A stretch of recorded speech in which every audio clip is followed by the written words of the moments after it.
میں نے کینیڈا میں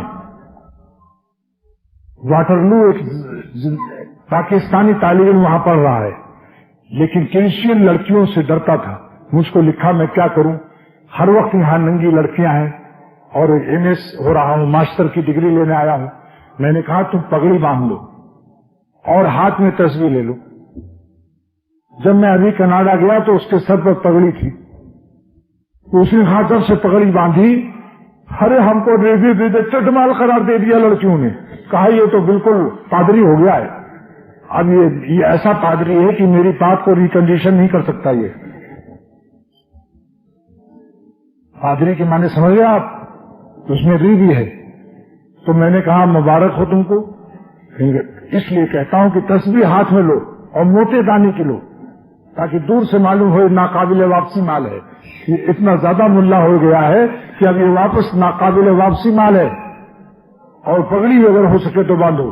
جن کو دو نوجوان بچے ہیں جیسے یہ سمیع اللہ، دیکھو جا کھڑے ہو جاؤ، پگڑی دکھاؤ، دیکھو ان کی پگڑی ادھر میں کرو. یہ کیا پڑھ رہے ہو بتاؤ؟ یہ آئی سی اے میں اور حافظ ہوا ہمارے مدرسے میں ماشاءاللہ.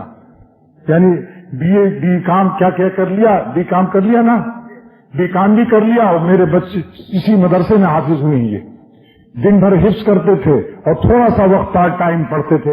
انگریزی بھی پڑھ لیا، اب سی اے کر رہا ہے.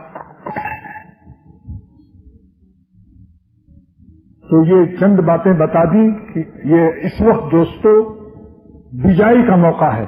دل نرم ہے، ہر شخص ڈر رہا ہے کہ صبح جائیں گے تو شام تک خیریت سے آئیں یا نہیں. بتاؤ بھائی، حدیث شریف میں ایک زمانہ ایسا آئے گا کہ جو مارے گا اس کا پتہ ہی نہیں چلے کون مار گیا، اور جس کو مارا جائے گا اس کی وجہ نہیں معلوم ہوگی کیوں مارا، مارنے والا کون اور کیوں مارا اس نے، یہ پتہ ہی نہیں چلے گا. آج وہ زمانہ صدق اللہ اور رسول، اللہ کا نبی کتنا سچا ہے کہ 1400 برس پہلے ہم کو خبر دی.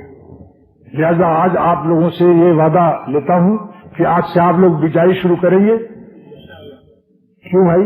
کیونکہ بدائی کا خطرہ ہے. شرافت کا تقاضا تو یہی تھا کہ اگر بدائی کا خطرہ نہ بھی ہوتا تو ہم اپنے اللہ کو ان کی زمین پر ان کو راضی رکھ کر جیتے. وہ تو جینا کیسا پیارا جینا ہے، جو اپنے زندگی دینے والے کو خوش رکھ کے جیتا ہے، اس کا جینا مبارک ہے یا نہیں؟ کاش کی یہ درد آپ کے دلوں میں اللہ تعالیٰ اپنی رحمت سے اتار دے کہ زندگی اس کی مبارک ہے جو زندگی دینے والے کو ہر وقت خوش رکھتا ہے. ان کو ناراض کر کے جینا ارے بہت نامبارک ملعون منحوس جینا ہے. جو اپنے زندگی دینے والے کو ناراض کر کے جیتا ہے، اس کا ناشتہ کرنا، اس کا چائے پینا، اس کا انڈا کھانا، اس کا آملیٹ کھانا، سب کہتے ہیں سب کیا ہے؟ غیر شریفانہ ہے.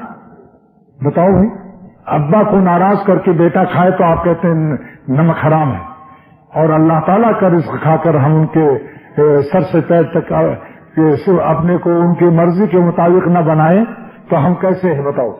بس آج اسی جملے پر تقریر کو ختم کرتا ہوں.